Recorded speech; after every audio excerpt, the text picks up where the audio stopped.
Assalamualaikum anak-anakku, semoga masih tetap sehat ya. Semangat belajar yuk.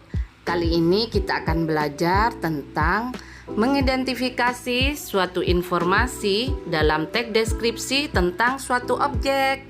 Untuk itu anak-anakku, ibu berharap kalian bisa mengidentifikasi ciri objek, tujuan dan isi teks deskripsi. Dan yang kedua, ibu berharap kalian nanti bisa mampu mengidentifikasi jenis teks deskripsi. Dalam kehidupan sehari-hari, kita pasti pernah mendeskripsikan suatu objek. Contohnya, coba kalian perhatikan pada contoh laporan orang hilang berikut ini. Pak Haji Saiful melaporkan putrinya yang hilang dengan ciri-ciri yang telah disebutkan. Nah, ini merupakan contoh sederhana dari teks deskripsi. Jadi, kira-kira apa sih teks deskripsi itu? Teks deskripsi adalah teks yang berisi gambaran terperinci atau sejelas-jelasnya suatu objek, sehingga pembaca atau pendengar seolah-olah dapat melihat, mendengar, merasakan hal-hal yang dideskripsikan. Anak-anak, semua objek dapat dideskripsikan.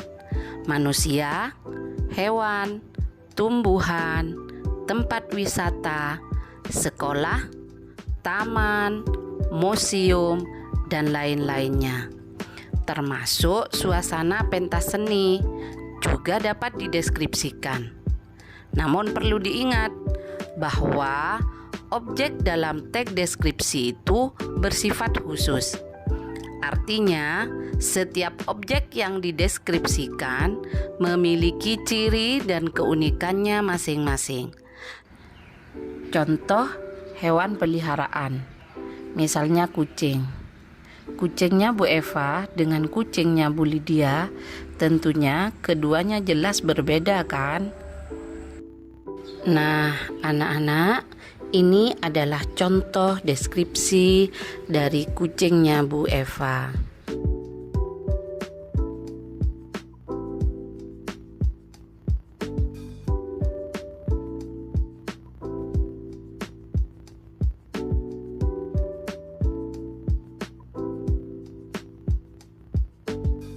Sedangkan yang ini adalah contoh dari deskripsi kucingnya Bu Lydia.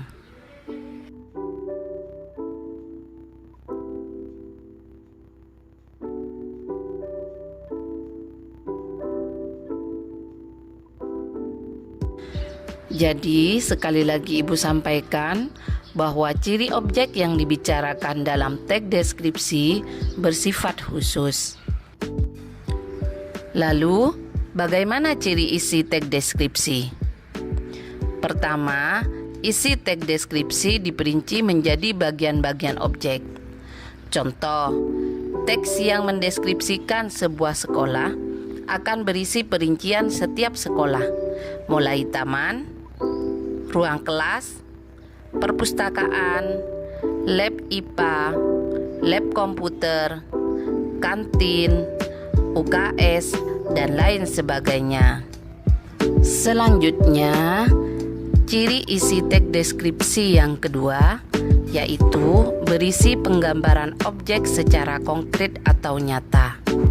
Jika ada teks deskripsi menggambarkan keindahan sebuah pantai hanya dengan menyebutkan bahwa pantai tersebut indah, maka penggambaran objeknya belum konkret.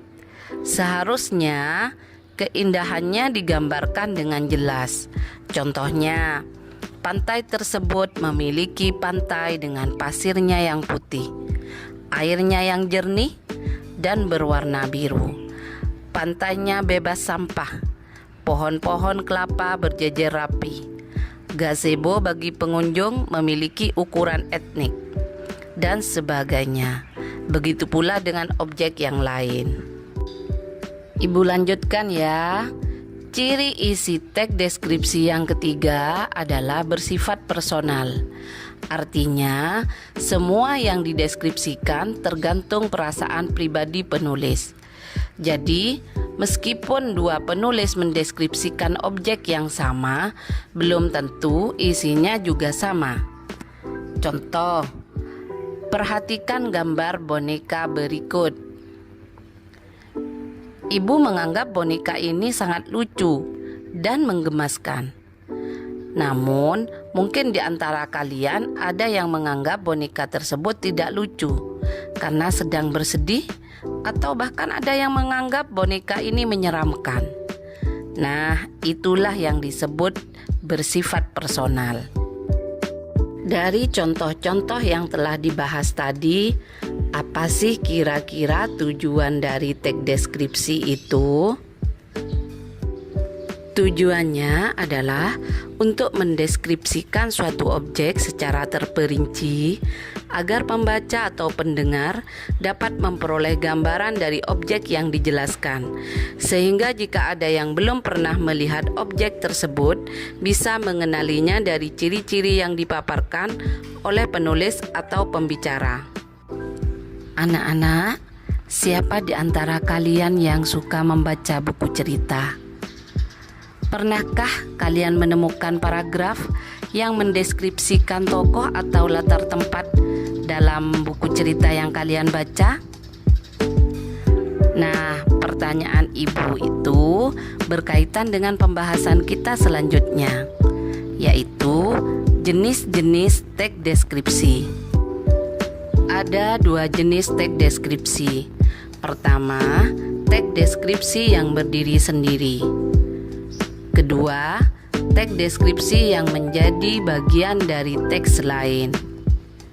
Teks deskripsi yang berdiri sendiri artinya teks tersebut dibuat khusus untuk mendeskripsikan suatu objek, sehingga dari awal hingga akhir teks tersebut memuat dari seluruh struktur deskripsi, mulai dari identifikasi, deskripsi bagian, hingga penutup atau simpulan.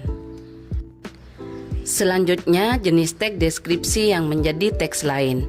Artinya, ada bagian-bagian tertentu dalam novel, cerpen, dongeng, fabel atau cerita lainnya, terdapat paragraf yang mendeskripsikan tokoh, latar tempat maupun latar suasana.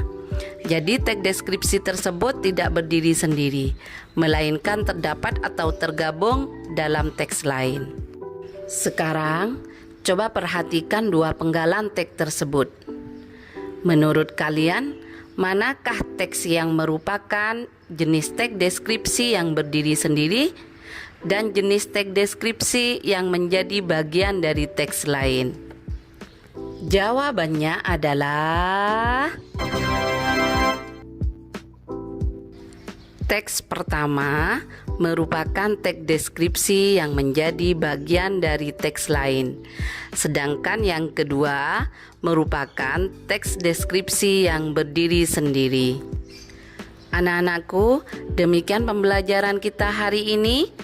Semoga kalian sudah bisa menjelaskan apa itu teks deskripsi tanpa menjelaskan ciri objek, ciri isi, dan tujuan teks deskripsi, serta mampu menentukan jenis-jenis teks deskripsi. Terima kasih atas perhatian kalian. Sampai jumpa pada pembelajaran selanjutnya.